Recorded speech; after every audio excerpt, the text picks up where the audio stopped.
Hello, my name is Sten Vermund here at the Yale School of Public Health. This curriculum is based on a well-vetted program to train certified nurse assistants. They also have exposure to laboratories, clinical environments that you won't have on this online training. So we are calling this community health worker training based on the nurse assistant curriculum. So you're going to get a big chunk of that certified nurse assistant training, but you're doing it to become community health workers. Now, the community health worker is a valued role all around the world. In fact, many of us, even before coronavirus, felt that we should be surging community health workers to try to decompress our overworked medical and nursing home staff. Honestly, we don't typically staff up healthcare environments and nursing homes as much as we should. And we've thought that community health workers would be a vital adjunct to our social service and healthcare providers.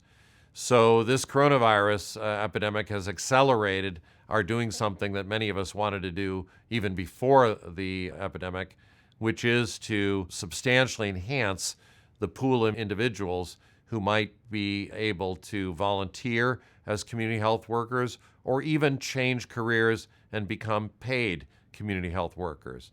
Where I live here in Connecticut, we've made some progress in a certification for community health workers that we hope to finish in the near future, making it possible for health systems to get reimbursed if they hire community health workers. So I believe that there are some very interesting career opportunities that might emerge for some of you if you take a strong interest in what you're doing in this community health worker training. Keep in mind that there are many harms that can befall people if they're in a healthcare setting without proper guidance and oversight. People can fall when they're in a nursing home or in a hospital, and we think most of that's preventable. People can accidentally take their drugs incorrectly. We think that's preventable. People can get depressed or discouraged. We think community health workers can help avoid that eventuality. There are many, many roles that can assist people that are simply not going to be possible for the busy nurses, doctors, social workers to attend to. Honestly, I feel that when you're getting this training, you might find it helpful for your own personal lives.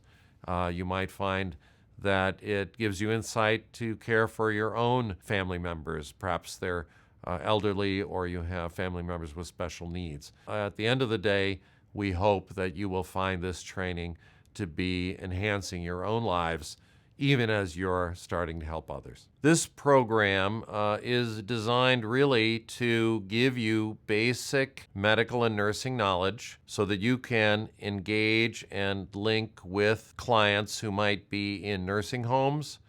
They might be vulnerable individuals in healthcare settings. They might be persons who have various disabilities, and you might even find yourself assisting in, say, a daycare center for hospital workers during the coronavirus epidemic. So it could be that you end up in a wide variety of volunteer or employment circumstances with this kind of training. We've had a few questions from the first folks who've taken the course. One of the questions was, well, I'm going to be volunteering in a daycare center for healthcare workers. Why am I getting all this training related to nursing homes? The reason is the certified nurse assistant training is anchored on not only present healthcare needs, but future healthcare needs. And with the aging of the U.S. population, we're going to have more and more need for volunteers and employees who are trained in community health work for nursing homes and for the isolated elderly. When I was in medical school, I scrubbed in on many surgical procedures during my surgery rotation. After I went into pediatrics, I wasn't doing surgery, but having had that exposure was helpful to me at many levels. I could advise my patients who were going to go for surgery and obviously advise their parents, since I'm a pediatrician. But then I could also have more insight into my own family and my own loved ones, my neighbors. It gave me a basic background in medicine, even though I wasn't practicing surgery. I would say the same for the community health worker. You may find yourself helping in a drive-through coronavirus testing unit, and yet you've been taught skills about how to care for the elderly in a nursing home. And you're saying, well, I got these hours of training, but I'm not applying them. Well, think about having the potential to do more than one thing. That you've had this training gives you the option to do a different kind of community health work at a later date that might involve the elderly. Also think about it as improving your ability to be a well-informed and well-rounded community health worker. Even though you're working in one discipline, you've been exposed to the other. I also think that the career pathways for some of you who decide that healthcare might be your preferred next step in your own careers, having this broader-based exposure, including where some of our needs are greatest for our senior citizens, might be especially helpful for you.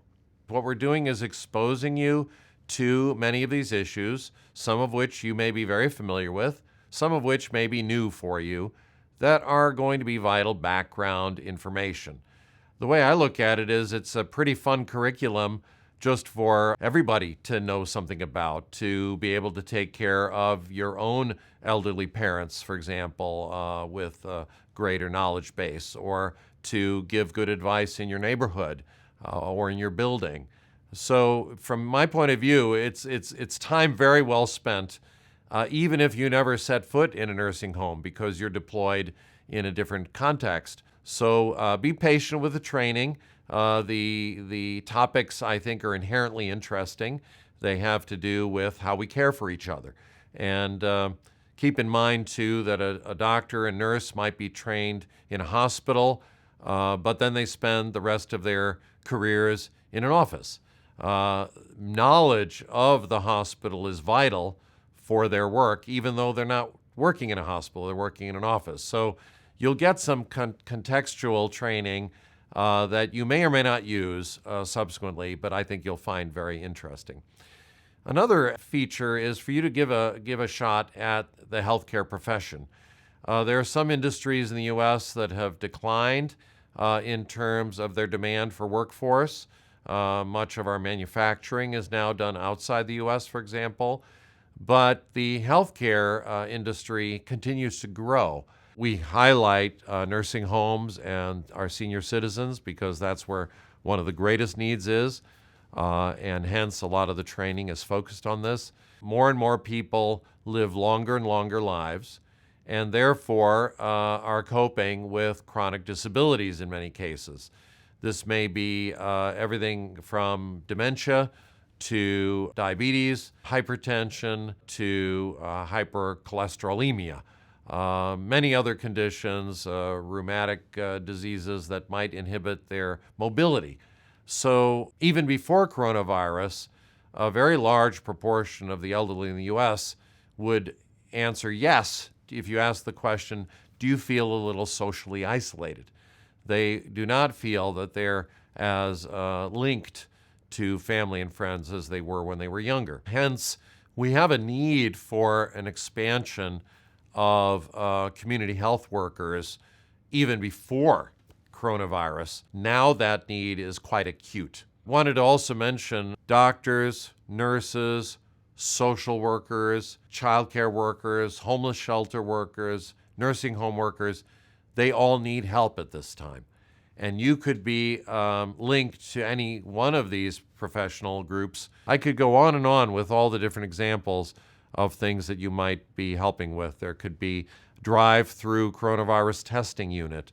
There could be some role in a clinic or a hospital. It really is substantial, our need for community health workers to really extend the ability of our nurses, our doctors, our social workers, our nursing home employees, our homeless shelter employees, our teachers to provide as much service as they can given the limitations of this physical distancing strategy. So we're very pleased to have you in this course, and thanks for letting me explain a little more my perspective of why the work that you'll be taking on is so very important. Thanks.